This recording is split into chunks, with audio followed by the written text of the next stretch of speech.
Hello नमस्ते, मैं हूँ प्रिया झा और ये मेरा पहला ब्लॉग है। और आज से मैं शुरू करना चाह रही हूँ कहानियों का एक बहुत ही रोमांचक सिलसिला।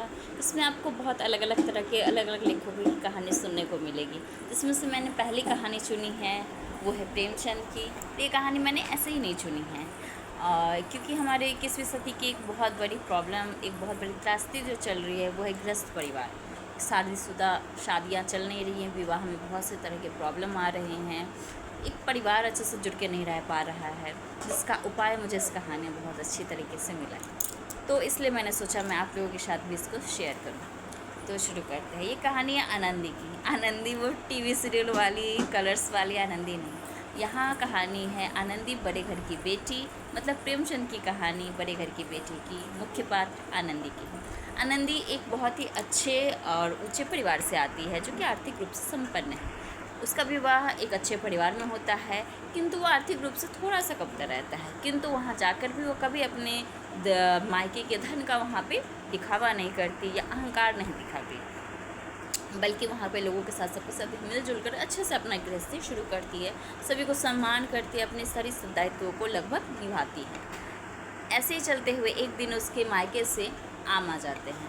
आम आते हैं तो मायके से चाहे आम आए या आम की गुठली खाए, औरतों को उससे कोई फ़र्क नहीं पड़ता। मायके से जो प्रेम होता है वो भी इसमें दिखाया है कि आनंदी उसमें लग जाती है कि क्या क्या है, आम है, कैसे हैं, ये सब देखने लगती है। और इसके चक्कर में वो भूल जाती है खाने में घी डालना। जी हाँ, खाने में घी डालना कहने का मतलब वो अपने देवर को खाना परोसती है, इसमें वो घी डालना भूल जाती है। इससे उसके जो देवर रहते हैं वो बहुत क्रोधित हो जाते हैं, क्योंकि पुरुषों का ये एक प्रमुख गुण है जो हमें आसपास सब जगह देखने को मिलता है, क्रोध। तो उसके देवर को भी आता है, और चूँकि ये क्रोध इतना बढ़ जाता है, दोनों में बहस होती है और बहस के दौरान उनके देवर के मुख से कुछ अभद्र अपशब्द भी निकलते हैं।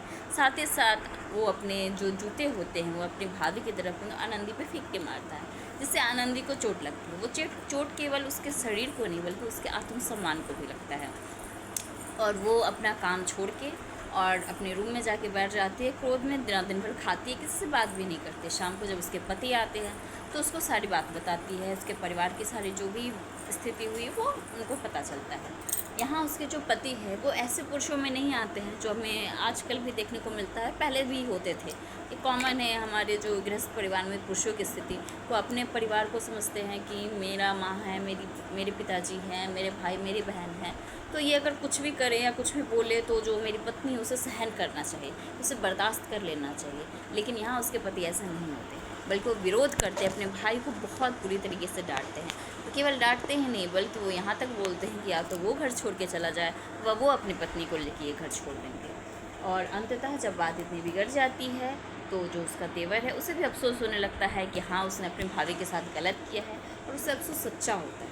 और वो गिर के आंसुओं के साथ, पश्चाताप के आंसुओं के साथ अपनी भाभी से, अपने भाई से, सभी से माफ़िया मांगता है। उसकी आनंदी भी माफ़ कर देती है।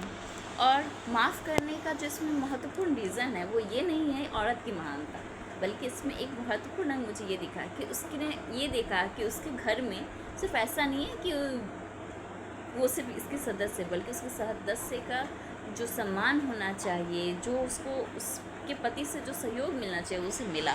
उसे पता है कि यहाँ पे इसके साथ गलत व्यवहार होगा तो सहा नहीं जाएगा, बल्कि गलत व्यवहार का विरोध भी करने वाला कोई है इसके साथ। अंततः वो अपने परिवार के साथ फिर से घुल मिल कर रहने लगती है और ये कहानी में खत्म हो जाती है।